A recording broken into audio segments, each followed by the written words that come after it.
하여튼 금메달을 따신 분이 있으신데, 그분이 춥고 배고프게 해서 라면 같은 거 먹고 그러고 이제 운동을 하셨어요. 그래서 금메달, 아시안게임에서 육상에서 금메달이라는 쾌거를 이뤘는데, 그 이후에 이제 그게 막 언론에 보도가 되고 하니까 오만 좋은 음식들 막 이렇게 다 막 그분에게 막 제공을 하고 막 그래 주니까 바로 그 88 서울올림픽에서는 아예 못 뛰더라고요. 공부도 저는 그렇게 생각합니다. 조금 이제 춥고 배가 고파야 된다. 그리고 힘들 때 조금 더 하는 게, 힘들 때 조금 더 하는 게요, 그게 진짜 진정한 의미의 공부입니다. 내가 힘들 때, 제가 딸이 이제 둘이 있는데요, 상당히 이제 대조적이에요. 큰 딸하고 이제 이 작은 딸이요. 큰 딸은 식성이 무지 좋아요. 근데 작은 딸은 또 무지 안 먹어. 그러니까 또 이제 그러다 보니까 이제 완전 둘이가 정반대예요. 큰 딸은 이제 체격도 좋아요. 작은 딸은 완전 말라 비틀어져 있고. 상당히 대조적이더라고요. 그래서 제가 이제 큰 애 보고 그랬어요. 이제 성년이거든. 그래가지고 제가 이제 조금 이제 같이 살도 좀 빼고 운동을 좀 해보자 라고 제안을 했습니다. 좋다 하더라고요. 근데 걔가 이제 운동을 하고는 이제 운동을 몇 달 했어요. 하고는 저보고 하는 이야기가, 아빠 저는 운동해도 살이 안 빠져요 라고 이야기를 합니다. 안 빠지는 게 당연해요. 왜냐하면 운동이 지가 조금 힘들잖아요. 그럼 그게 끝이야. 그때부터가 진짜 운동, 그때 체지방이 분해가 되고 하는데 조금 땀이 나잖아요. 그럼 이제 운동은 그게 끝이야. 그러니까 오히려 입맛만 돋굽니다. 당연히 안 빠지죠. 그러면 모든 게 마찬가지입니다. 힘들 때 조금 더 쏟아붓고 하는 게, 그게 이제 진정한 의미의 공부다라는 거죠. 자, 제가 그러니까 이제 원리와 체계, 우리 공부 방법에 대해서 이야기를 하고 있습니다. 지금 공부 방법에 대해서 항상 공부할 때는 지금 뭐 하고 있는지, 지금 우리 공부 방법론에 대해서 이야기하고 있는 중이에요. 그래서 지금 세 번째가 기출문제. 올해가 이제 공인중개사 시험이 이제 33회 시험입니다. 32년 동안 안 나왔던 문제가 갑자기 33년째 나오는 문제가 과연 몇 문제가 있을까요? 없어요. 그동안 시험에 안 나왔던 게 없습니다. 기출문제의 중요성은 아무리 강조해도 지나치지 않습니다. 그럼 이 기출문제를 여러분들은, 제가 여러분들에게 이런 말씀을 드려요. 어느 정도 되면 시험이 합격이 되느냐면, 문제를 보고 이건 기출문제다 아니다라고 구별할 수 있을 정도면 합격입니다. 얘는 기출문제구나 아니구나 라고 구별할 수 있을 정도면. 그 구별하려면 당연히 기출문제를 한두 번 푸셔가지고는 안 돼요. 한두 번 푸셔가지고는 내게 안 돼요. 여러 번 반복을 하셔야 됩니다. 최소한 제가 봤을 때는 5번 이상은요. 각 과목 마찬가지입니다. 제가 가장 짧은 단기간에, 여러분들이 제게 지금 주어진 시간이 얼마 없다. 그런데 여러분들 지금 처음 만나 뵙는 여러분들을 합격하기 위해서 제가 만약에 그런 이 조건이, 상황이 주어진다라면 저는 무조건 기출문제 풉니다. 뭐 이론 없습니다. 기출문제 풀면서 해요. 그게 가장 여러분 시험에 합격할 수 있는 지름길이거든요. 근데 이제 여러분들은 이렇게 생각하시는 분들이 많아요. 기출문제에 대해서 상당히 회의적인 분들이 상당히 많습니다. 왜 그분들이 회의적이냐? 내가 기출문제 풀었는데 근데 점수가 안 나와. 제대로 안 푸셨으니까요. 지문 순서만 바꿔내도 틀립니다. 그건 기출문제 푼 게 아니죠. 지문 순서만 바꿔내도 틀리는데 답을 외우신 거지. 그건 기출문제 푼 게 아니에요. 그러니까 기출문제가 문제가 있으면, 가령 1번 문제가 있으면 그 1번 문제 지문이 1, 2, 3, 4, 5 5개가 있을 거 아니에요. 그 5개 지문이 왜 맞고 틀리고 그걸 꼼꼼하게 전부 다 해설하셔야죠. 여러분들 기출문제집에 보면 그 해설이 자세하게는 안 돼 있거든. 그걸 여러분들이 다 하셔야 돼요. 그러고 한 번 풀고 두 번째 풀 때는 훨씬 시간이 단축이 됩니다. 세 번째 풀 때는 더 단축이 돼요. 그걸 4번, 5번 해서 맞고 틀리고를 정확하게 알면서 기출문제를 한 5번 이상 반복을 하시면요, 시험은 무조건 합격이에요. 그래서 기출문제의 중요성은 아무리 강조해도 지나치지 않습니다. 그래서 제가 아까 말씀드린 대로 여러분들은 올해는 제가 바로 1월부터 기출문제 있는 그 지문들을 OX로 해서 1월부터 해서 바로 여러분들에게 그 문제의 적응력을 키우기 위해서 나눠드릴 예정입니다. 그리고 거기에 대한 해설은 제가 수업 시간에 자세하게 해설할 수 있는 시간이 없으니까 아까 말씀드린 대로 그걸 제가 유튜브 통해서 이렇게 하려고 지금 계획을 하고 있습니다. 올해는 반드시 그 계획을 제가 이루고자 합니다. 그동안 못했으니까. 계획도 오랫동안 시행하지 않으면 그게 폐지가 되거든요. 자, 그래서 기출문제 제가 아주 강조를 드립니다. 그 다음에 반복입니다. 이게 참 잘 안 돼요. 반복을 하시라래요.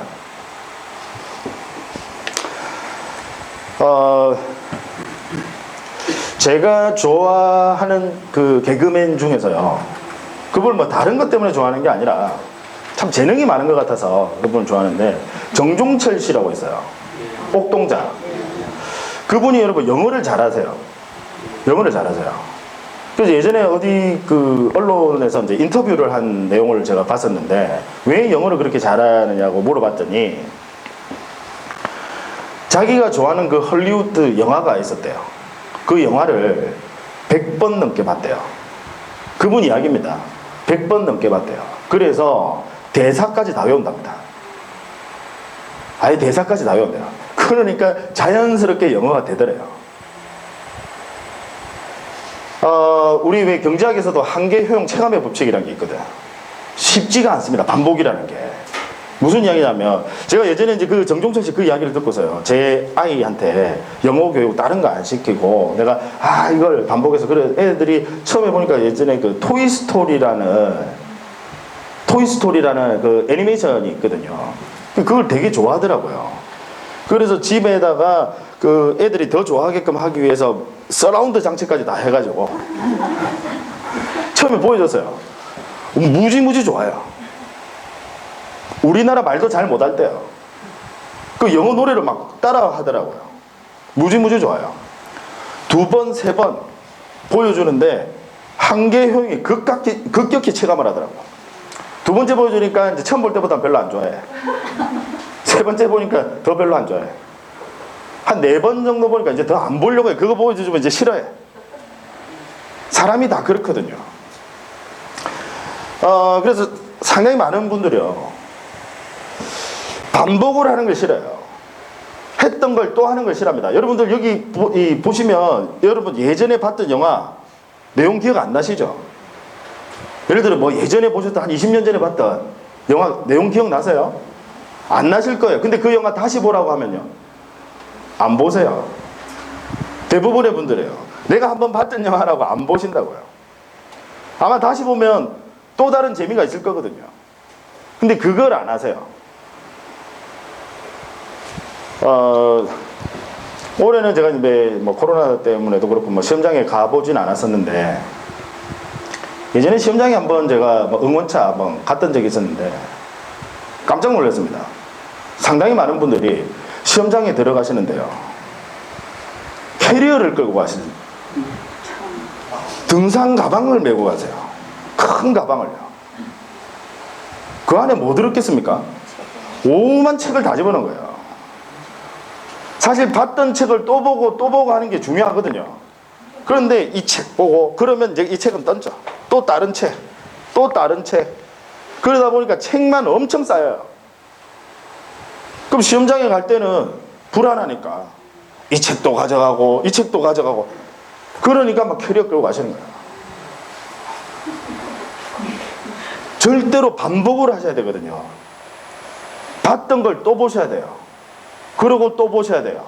2번째 봤을 때, 3번째 봤을 때 보이는 게 다릅니다. 아는 만큼 보이거든요. 보이는 게 다릅니다. 느낌이 달라요. 그래서 그걸 자꾸 여러 번 보셔야 돼요. 그걸 익숙하게 만드셔야 된다고. 불안한 마음에 누가 이게 좋다더라, 그럼 이거 가요. 또 이걸 사요. 그리고 또 그 수업을 들어요. 소위 이야기하는 외도를 하시는 거죠. 반복을 하지 않고 자꾸 외도를 하시는 거예요. 다른 길로 가신다고요. 불안한 마음이 그렇게 하시거든요. 절대 좋지 않습니다. 그냥 내가 하는 거 있잖아요, 그것도 다 못해서 문제야. 내가 하는 거 다 못해서 문제입니다. 한두 번 보고 끝내지 마시고요. 그걸 자꾸 여러 번. 그래서 아까 제가 이 기출문제를 여러분들은 수없이 반복을 하셔야 된다. 반복을 많이 해서 많이 하면 할수록 여러분들은 시험의 합격률은 높아진다를. 무지무지 많이 반복하셔야 돼요. 그리고 자꾸 외도하지 마세요. 다른 것도 찾아보고 다른데 또 뭐 기웃거리고 가지 마세요. 그런 분들이 나중에 하다가 자꾸 이제 외도랑 그러니까 학원에 안 나오고 자꾸 다른 것도 하러 가는 거예요. 불안하니까 또 이것도 하고 뭐 이것도 하고 자꾸 다른 거 하러 가세요. 그럼 그런 분들은 거의 대부분 어떠냐면 초반부터 그렇게 하시는 분들 계시거든요. 한 5, 6월 되면 이제 그분들은 1차만 할지 2차 시험도 같이 해야 될지 고민한다고 공부할 시간이 없어요. 그런 분들이 다 그렇게 돼요. 끝까지 믿고요. 제가 뭐 단언컨대요. 여러분들에게 뭐 이런 말씀을 드리면 여러분 뭐 제 입에서 제가 뭐 이런 말씀을 드리면 좀 뭐 부끄럽고 창피한 이야기는 하지만 어쨌든 저는 빨리 여러분들이 저를 믿고 신뢰를 주는 게 중요하다는 생각이 들어서 제가 뭐 단언컨대 제가 제에 대해서 이야기를 하자면 대한민국에 아니 전 세계에요. 저만큼 공시법 잘하는 사람은 없어요. 제가 이제 전 세계라고 하는 이유는 당연히 그 나라에서 우리 법 공부 안 하니까. 믿으세요. 따라오시면 됩니다. 믿고 따라오셔야 돼요. 그 한 우물만 파세요. 자꾸 여기 갔다 저기 갔다 하지 마시고. 물론 뭐 제 수업을 듣는 분 중에 그런 분들은 거의 안 계시긴 한데 높아심에 다른 과목도 다 마찬가지라는 거지. 그냥 믿고 계속 하시면 됩니다. 다 검증되신 분들, 수없이 여기 오랫동안 강의하신 분들이거든요. 사실 공인중개사 우리 수험시장이 강의하기 여러분 제일 편한 그 수험 대상이 강의하기 제일 편한 수험 대상이요. 고등학생이에요. 고등학생. 강의하기 제일 편합니다. 왜 제일 편하냐면 얘들은 조금 웃겨만 주면 끝나. 조금 웃겨만 주면요. 그냥 1타 강사 되는 거예요. 거기다가 워낙 그 수험생 숫자도 많다 보니까 그 고등학생들 입시 관련한 그 강의하시는 분들은 여러분들 아시죠? 뭐 예전에 언론에도 막 나오고 하더라고. 연애 소득이 한 200억 정도 됩니다. 엄청나요. 그래서 어떤 회사에서 이분 데려가기 위해서 제 회사에 위약금 내주고 위약금을 뭐 60억, 100억 주고 데려가요. 한 해 연 매출이 그분 하나가 일으키는 연 매출이 그 연 매출은 더 하죠. 그분 수익이 100억에서 200억 정도 되니까 강사가 받는 돈이 그래 되니까요. 매출은 더 어마어마합니다. 제일 쉬워요. 그 다음 뭐 공무원 시험 비교적 쉽습니다. 왜냐면 연령대가 좀 낮거든요. 그래서 그분들은 불평불만이 별로 안 많아요. 고등학생은 더 불평불만 없어요. 그냥 웃겨주면 끝나요. 수업은 못 가르쳐도 돼. 진짜 그렇거든요. 근데 연세가 좀 있으신 분들은요, 재밌게도 해야 되고 내용도 알차야 되고 쉽지가 않습니다. 그래서 공인중개사 수험시장에 우리 들어오는 교수님들이 들어왔다가 실패보고 나가시는 분들이 태반이에요. 그러니까 여기 계신 분들이 수험시장에 계신 분들이 다 연세가 많으시잖아요. 신규로 진입을 잘 못합니다. 오면 울고 가거든요. 우리 여기 계시는 가르치는 교수님들이 여기 와서 울고 가시거든요. 내가 다른 데 가면 되는데 여기 오면 안 돼. 그만큼 눈높이가 다 높으신 거죠. 맞추기가 쉽지 않거든요. 그러니까 그냥 믿으세요. 다 검증되신 분들이니까. 여러분들이 맞추셔야 돼요. 맞추셔야 됩니다. 교수님이 여러분들을 맞춰줄 수가 없습니다. 그냥 따라오셔야 돼요. 여러분들이 맞춰서. 그래서 뭐 지분은 말이 너무 빨라. 그럼 여러분들이 더 빨리 듣는 걸 연습을 하셔야 돼요. 내가 이 말이 너무 빨라서 못 알아듣겠다. 그렇다고 다른 수업 듣고 이제 이런 분들이 합격을 잘 못하시니까 제가 그런 말씀을 드리는 겁니다. 절대로 외도하지 마시고 반복, 봤던 거 또 보고 또 보고 그게 중요하다. 그걸 제가 이제 시험에서 이제 여러분들이 신경 쓰셔야 될 우리 공부 방법에 대해서 말씀을 좀 드렸습니다. 자, 그 다음에 우리 이제 다음 시간에는요, 우리 공시법 중에서 아까 제가 공시법 중에서 지적하고 등기가 있다라고 했잖아요. 근데 일단 우리 등기법은 기본 과정 들어가면 그때부터 등기법은 이제 본격적으로 할 거고, 다음 시간에는 이제 지적에 대해서 여러분들하고 같이 이야기를 좀 나누는 시간을 갖습니다. 그래서 그때부터는 이제 여러분들 일단 우리 본격적인 이제 강의가 다음 시간부터는 강의는 들어가는 건 들어가는 거예요. 다만 이제 배경 지식을 쌓는데 거기에 초점을 맞춥니다. 많은 배경 지식을 가지고 계셔야 여러분들이 시험이 좀 수월해지거든요. 그러면 일단 제가 오늘은 도대체 이 공시법이라는 게 뭐냐, 그것만까지만 하고 오늘 수업 마칩니다. 그리고 다음 시간에는 이제 본격적으로 지적에 대해서 좀 개관을 하는 그런 시간을 가질 겁니다. 그러니까 공시법이 하나는 제가 지적이고 또 하나는 등기입니다. 각각 12문항씩 출제가 된다고 했죠. 그럼 도대체 지적이라는 게 뭐냐? 여러분 왜 호적이라는 말 들어보셨나요? 물론 지금은 그 남녀평등의 원칙에 위배가 된다고 해서 폐지가 됐지만 호적이라는 그 호자가 집 호자예요. 그래서 집을 단위로 해서 한 집안을 단위로 해서 뭔가 등록을 한다라는 뜻이에요. 그게 호적이거든요. 그럼 지적은 여기 지자는 당연히 뭐겠습니까? 땅이에요. 땅. 토지. 토지할 때 지자입니다. 그래서 토지를 공적 장부에다가 등록을 시키는 거예요. 토지를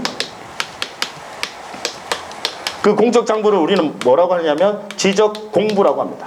지적 공부에 등록을 합니다. 이걸 지적이라고 해요. 자, 그러면 토지를 왜 등록을 하느냐? 이 지적이라는 제도의 취지가 뭐냐? 물론 그 취지는 시험에 나오는 건 아니지만 지적이라는 제도의 취지가 뭐냐면요, 세금을 부과하기 위함입니다.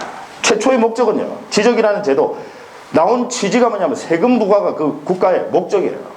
그래서 토지를 일일이 등록을 하게끔 하는 겁니다. 무슨 이야기냐면 가령 다른 조건은 다 똑같아요. 다른 조건은 똑같은데 소재가 하나는 가령 뭐 서울특별시 중구 명동에 있어. 그러면 중구 명동에 가면 우리나라에서 제일 비싼 땅이 있거든요. 화장품 가게예요. 그 화장품 가게 이름이 뭐지? 갑자기 아모레는 아니고 이름이 갑자기 생각이 안 나네. 그 명동역 바로 나오면 가면 있어요. 이니스프리도 아니고 그 뭐였더라? 맞아요. 네이처 리퍼블릭. 예. 네이처 리퍼블릭이라는, 제가 화장품 이름 들어서 자꾸 잊어버려요. 저도 머리가 나쁜 건 마찬가지거든요. 거기에 있는 땅이 아마 개별 공시지가가 평당 여러분 어느 정도 될 것 같아요? 한 평당, 우리 보통 한 평 하면 한 3.3제곱미터 정도 되거든요. 개별 공시지가가 제가 알기로 한 5억 정도 되는 걸로 알고 있습니다. 한 평에. 예? 하여튼 어마어마해요. 그럼 거기 있는 그 땅 가지고 계신 분이 세금 많이 내야 될까요? 아니면 뭐 여기 뭐 가령 뭐 어디 시골에 있는 땅 가령 뭐 면적이나 이런 거 다른 조건은 다 똑같다는 전제하에서 누가 세금 많이 내야 될까요? 명동이다, 그죠? 무슨 양인지 아시겠죠? 그죠? 그래서 우리 토지 중에서, 토지 표시 중에서 소재 등록하도록 합니다. 이 소재라는 게 행정구역 이야기하는 거거든요. 서울특별시 중구 명동 소재, 가령 뭐 울산광역시 남구 신정동 소재입니다. 등록을 시키게끔 하는 이유가 세금 부과입니다. 당연히 명동에 있는 땅 세금 많이 내야지, 조건이 똑같다면. 그 다음 편리하게 국가가 토지를 관리하려면요, 여러분 학교 다닐 때요, 그 학사 행정을 하기 위해서 편리하게 학사 행정을 하기 위해서 학생들마다 뭐를 부여해 뒀습니까? 번호. 그죠? 뭐 1번, 2번, 3번, 4번 해서 번호 부여하잖아요. 편리하게 관리하려고. 그래서 번호를 부여하는 겁니다. 효율적으로, 세금 거두기 위해서 효율적으로 관리하려고 번호 부여합니다. 그래서 토지에다가 번호를 붙였어요. 그걸 지번이라고 합니다. 지번. 세금 부과하려고요. 세금 부과하기 위해서 효율적으로 관리하려고. 그래서 지번도 다 등록을 하도록 합니다. 그 다음 지목입니다. 지목. 가령 다른 조건은 똑같다라면 지목이 전, 하나는 지목이 대. 어느 게 세금 많이 내야 될까요? 대. 무슨 양인지 아시겠죠? 그래서 지목이란 걸 또 등록하도록 합니다. 그 다음 다른 조건은 똑같다면 하나는 면적이 100제곱미터, 하나는 200제곱미터. 다른 조건은 다 똑같다면 어느 게 세금 많이 내야 돼요? 200제곱미터. 그래서 면적. 그 면적하고 같이 따라서 나오는 게 경계입니다. 면적과 경계죠. 이해하시겠죠? 그래서 이걸 우리는 토지 표시라고 하고, 이 토지 표시를 지적공부라는 공적 장부에 등록하도록 합니다.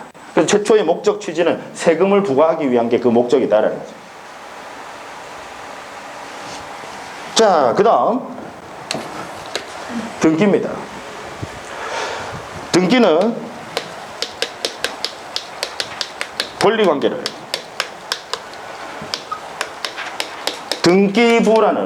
등기부라는 역시 공적 장부에 등록을 하도록 합니다. 이걸 등기라고 해요. 그 부동산에 있어서 권리관계를요, 소유자는 누구고 저당권자는 누구고 지상권자는 누구고 그 권리관계를 등록하도록 합니다. 그걸 등기라고 해요. 자, 그럼 왜 굳이 권리를 왜 등기라는 널리 알린다 이 말이거든요. 그럼 왜 이걸 등기부라는 이 공적 장부에 등록 공시하도록 하느냐? 그 제도의 취지는요,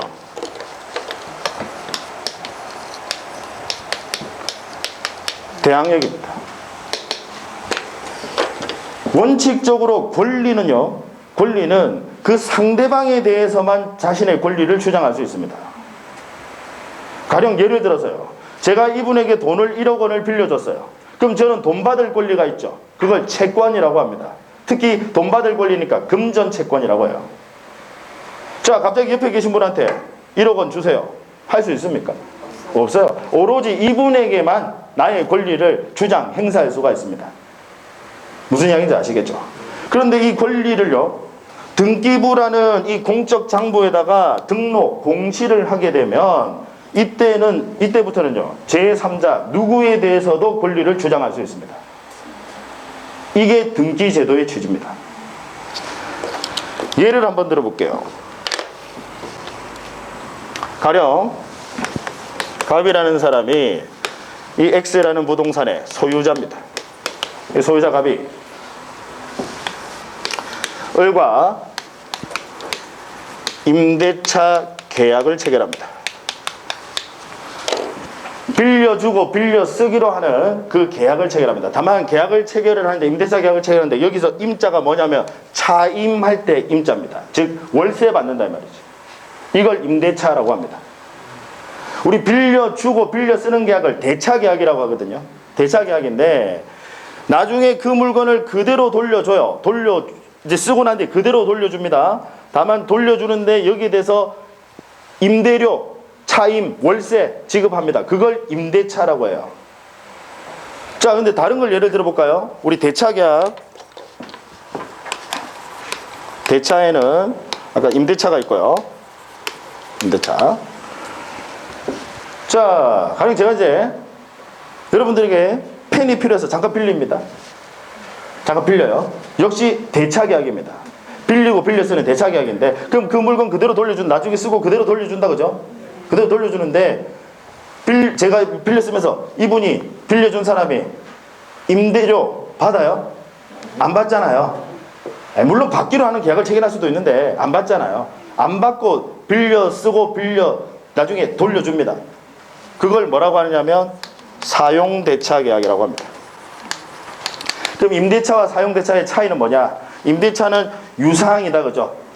월세 주잖아요. 그래서 얘는 유상계약, 얘는 무상계약. 그게 차이입니다. 그 다음 또 하나가 있는데요, 소비대차라고 합니다. 가령 제가 빌려줘요. 뭘 빌려주느냐? 쌀을 빌려줍니다. 이분에게 쌀을 빌려줍니다. 그럼 이분은 그 쌀을 그대로 가지고 있다가 나중에 그 쌀을 돌려주나요? 아니면 먹고 다른 쌀을 돌려주나요? 다른 쌀을 돌려줍니다. 쓰고 난 뒤에 다른 걸 돌려줍니다. 동종, 동량, 동가에 다른 걸로 반환을 하죠. 일단 쓴다 이 말이죠. 그래서 그걸 뭐라고 해요? 소비대차계약이라고 합니다. 따라서 금전은 빌려주고 빌려줄 때 금전을 빌려주고 빌려 씁니다. 그러면 이 중에서 어디에 해당할까요? 소비대차. 그래서 금전 소비대차 계약이라고 합니다. 이해하시겠죠? 네.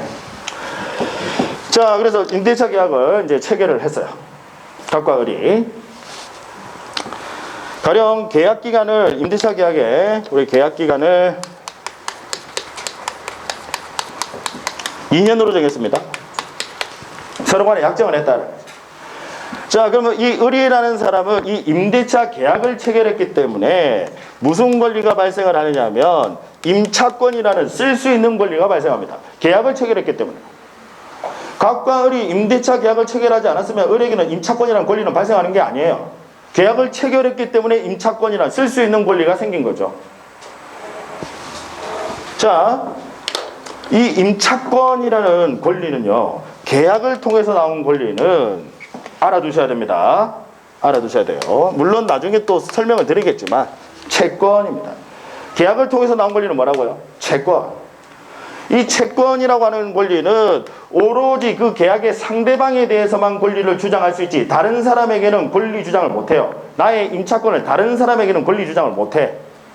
아시겠죠? 계약을 통해서 나온 권리는 항상 채권이다. 그럼 채권은 다른 사람에게는 권리 주장 못한다. 오로지 그 상대방에 대해서만 권리를 주장할 수 있다. 그래서 이걸 우리는 조금 어려운 표현으로 뭐라고 표현하냐면 대인효라고 표현합니다. 사람 인자를 써요. 그 사람에 대해서만 권리를 주장할 수 있다는 거지. 채권. 채권은 그 채권이 뭐예요? 계약을 통해서 나온 권리. 그 채권이라고 하는 것은 오로지 그 계약의 상대방에 대해서만 권리를 주장할 수 있습니다. 자, 그러면 이 갑이라는 사람이 아직 계약 기간이 남아 있는데요. 이걸 가령 병에게 자신의 권리를 소유권을 양도를 합니다. 가령 매매를 했다라. 자, 그럼 새로운 소유자, 이 병이라는 우리 새로운 소유자, 이걸 우리 법학에서는 뭐라고 표현하느냐면 제3취득자다라고 표현합니다. 새로운 소유자다 이 말이지. 신소유자, 제3취득자, 새로운 소유자. 가령 계약 기간이 지금 2년으로 아까 임대차 계약을 체결했는데 한 1년 정도 지났을 때 얘가 이걸 갑이 병에게 팔아요. 자신의 집을, 자신의 그 부동산을 팔아요. 부동산을 팝니다. 자, 그럼 이 병, 새로운 소유자, 제3취득자, 을을 찾아갑니다. 을을 찾아가요. 야, 너 계약기간 지금 뭐 1년 지났고 나머지 1년 남았지만 나 그거 모르겠어. 너 나가. 내 부동산에서 나가라고 합니다. 자, 을은 1번 나가야 한다. 2번 나가지 않아도 된다.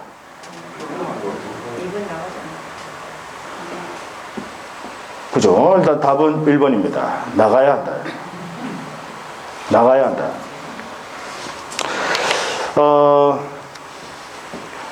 여러분들이 특히 사회 경험이 많으신 분들이요, 우리 수험계에 들어오셔서 상당히 혼란스러운 게 뭐냐면 내가 알고 있는 사회 있는 우리 지식, 내가 경험했던 그 지식을 그걸 바로 일반화를 시킵니다. 모든 게 다 그럴 거야 라고 일반화를 시킵니다. 거기서 상당히 많은 오류를 겪습니다. 힘들어요. 지금 여러분들은 제가 설명한 그 내용, 시험 문제가 나오면요, 그 문제에 나와 있는 그 설문에 있는 그 조건만 가지고 판단을 하셔야 돼요. 지금 이 X라는 부동산 소유자고 얘 넘겼다. 얘 임차인. 그러면 넘기고 자 나가라고 하면 나가야 한다. 맞다라는 거예요. 나가야 한다. 맞습니다. 왜? 자, 임차권이라는 이 권리는 채권이에요? 물권이에요? 채권이에요. 채권은 계약을 통해서 나온 권리인 이 채권이라고 하는 것은 오로지 그 계약의 상대방에 대해서만 권리를 주장할 수 있습니다. 다른 사람에게는 권리 주장할 수 있어요? 없어요? 없어요. 무슨 얘기인지 아시겠죠? 따라서 을은 나가긴 나가야 돼요. 다만 이 갑이라는 사람이 계약기간 2년을 보장해주지 못했죠. 2년간 쓰기로 했는데 그 계약기간을 보장해주지 못했잖아요. 따라서 그 채무를 얘는 채권이고 얘는 채무. 그 채무를 불이행했습니다.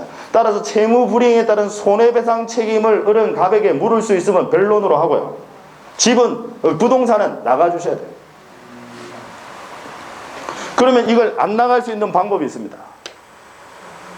안 나갈 수 있는 방법이 있어요.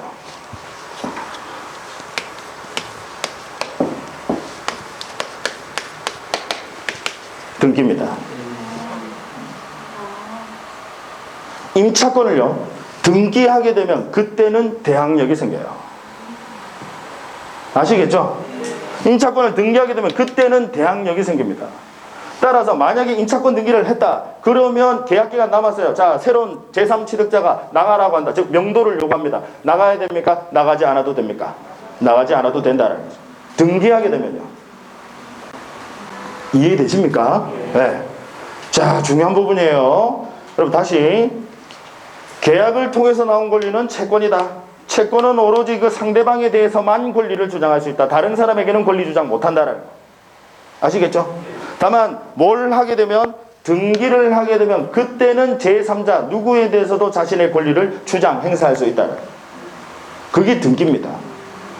자, 그런데 등기하게 되면 안 나가도 돼요. 근데 문제는 등기하려면 비용이 들어가요. 그 다음 임대인들, 이 임차권 설정 등기하는 거 임대인들 좋아할까요? 싫어할까요? 싫어요. 잘 안 해주려고 해. 심지어 임차인도 안 하려고 합니다. 등기 안 하려고 해요. 임차인도. 왜? 등기하게 되면 당연히 비용이 발생한다, 그죠? 등기하는데 당연히 비용 발생하잖아요. 그 비용은 여러분 누가 부담해야 돼요? 임대인, 임차인 중에서요. 임차인이 항상 임차권이라는 권리, 얘가 권리자거든. 얘는 불리한 거거든. 의무자고. 그럼 비용은 권리자 비용 부담 원칙입니다. 그래서 권리자가 등기 비용을 부담하셔야 돼. 임차인이 비용 부담하셔야 돼. 그러니까 임차인도 안 하려고 해요. 안 그래도 지금 내가 뭐 돈 없어서 지금 남의 집에 새 들어가는데 뭐 등기까지 하고 비용 들어가니까 안 하려고 합니다. 거기다가 뭐 기간도 거기에 뭐 그렇게 오래 있을 것도 아닌데 하면서 안 하려고 해요. 그러니까 등기라는 제도가 있더라도 사실상 별로 임차권 등기를 하는 경우가 없었어요. 과거에. 등기는 가능합니다. 현재도 당연히 등기는 가능합니다. 과거에도 가능했고요. 근데 이 제도가 있어도 안 하는 거야. 그러니까 이제 무슨 문제가 발생하냐면, 여러분 우리나라에서요, 아파트가 본격적으로 지어지기 시작한 게 1970년, 80년대입니다. 특히 80년대 본격적으로 아파트가 많이 지어졌어요. 그러니까 예전에 이제 판자촌이 있어. 거기는 판자촌 주인들, 임대인들 안 살아. 전부 임차인이 살고 있어. 근데 이걸 건설회사에서 사들이는 거야. 얘가 건설회사, 병, 제3취득자 사들입니다. 계약기간 남았건 말건 간에 다 나가라고 합니다. 나가야 되거든요. 그러니까 엄동설안에 그냥 쫓겨납니다. 그래서 예전에 보면 1980년대 보면요, 신문에도 그런 거 나오고 막 이랬어요. 그 당시에 한참 이런 것들이 사회적으로 많이 문제가 되니까 그때 80년대에 그 한지붕 세가족이라는 드라마가 일요일날 아침에 하는 드라마가 있었거든요. 그 드라마에도 이런 내용을 주제로 해가지고 나가야 돼요. 계약기간 남아도. 그러니까 과거에 여러분 우리 29만 원밖에 없는 대통령이 있었습니다. 최근에 돌아가셨는데, 그분이 이게 사회적으로 문제가 되니까요, 우리 학자들과 법조인들을 불러 모읍니다. 야, 임차권 등기 안 하더라. 이 등기하지 않더라도 임차인이 계약기간 동안 보장될 수 있도록 너희들이 한번 만들어봐. 그래서 나온 법이 주택임대차보호법입니다. 주택임대차보호법입니다. 그래서 이 주택임대차보호법이라는 그 특별법에서 등기하지 않더라도, 우리 주임법 주택임대차보호법이라는 이 특별법에서 등기하지 않더라도 대항력이란 걸 가질 수 있도록 특별법에서 이렇게 규정을 둡니다. 뭘 하면? 주민등록, 전입신고입니다. 거기다가 플러스 점유, 즉 인도라고 표현합니다. 점유의 이전을 인도라고 하거든요. 즉 거기 들어가서 산다 이 말이에요. 이해하시겠죠? 네. 요걸 하게 되면, 그러면 등기하지 않더라도 대항력을 인정한다라는 이 특별법의 규정 때문에, 그러면 안 나가도 된다는. 다만 을이 안 나가도 되는 건 그 전제 조건은 뭐예요? 주민등록하고 점유, 그게 사실은 분들. 이해하시겠죠? 특별법에 따라서 보호를 해주는 거예요. 자, 근데 지금 우리 수험생분들, 아까도 말씀드린 그 사회 경험이 많으신 분들은요, 이 주임법이 너무나도, 주택임대차보호법이 너무나도 익숙한 거야. 그러니까 여러분들은 판단을 할 때 여기에 따라서 그냥 판단을 해버리는 거예요. 그래서 아까 제가 안 나가도 된다고 하시는 분들은 전부 다 이거 생각하셨을 거라고. 그런데 시험은요, 우리 시험은 항상 주어진 조건만 가지고 판단하셔야 돼. 만약에 시험에서 이제 이렇게 내요. 갑이라는 사람은 X라는 주택의 소유자고, 을과 임대차 계약을 체결했고, 을은 전입을 하고, 전입신고하고, 즉 주민등록하고 그걸 인도까지 받았다. 그렇게 나오면, 자, 계약, 가령 넘어갔어. 병에게 넘겼어. 그럼 제3취득자 병이 명도를 요구합니다. 나가야 됩니까? 나가지 않아도 됩니까? 나가지 않아도 된다, 이 말이에요. 시험에 그렇게 나오면. 근데 그냥 아무 말 없어. 아무 말 없어요. 그러면 여러분들은 뭐에 따라서 판단하셔야 되냐? 민법에 따라서 판단하셔야 돼요. 주임법에 따라서 판단하는 게 아니라. 왜냐면 주임법 적용을 못 받잖아. 이거 지금 한다는 말 없잖아요. 이해하시겠죠? 네, 거기에 따라서 판단하셔야 돼요. 아시겠습니까? 네. 자, 그래서 우리가 지금 배우는 이 공시법, 하나는 지적이고 하나는 등기인데, 각각 이 지적과 등기의 그 제도의 취지 여러분들 먼저 좀 이해를 하시고요. 그럼 대충 이제 공시법이 도대체 이게 왜 나온 법이다, 뭐 하는 거구나 라는 거, 그거부터 먼저 아시고, 이제 다음 시간에 우리 이제 지적에 관해서 전반적인 역시 체계를 잡는 그 개관, 전반적인 항상 체계, 원리와 체계 강조를 드립니다. 그래서 그 부분 다음 시간에 여러분들과 같이 공부를 하도록 하겠습니다. 부디 수업 빠지지 마시고요. 출석률이 합격률이다. 수업 빠지지 마시고. 그 다음 그날 배웠던 거 그날 꼭 복습하는 습관을 좀 들이시기 바랍니다. 시간 지나면 금방 잊어버리거든요. 그래서 그날 배웠던 그날 좀 복습하는 습관 들이시기 바랍니다. 자, 고생 많으셨고요. 오늘 다음 시간에 뵙도록 하겠습니다. 수고 많으셨습니다.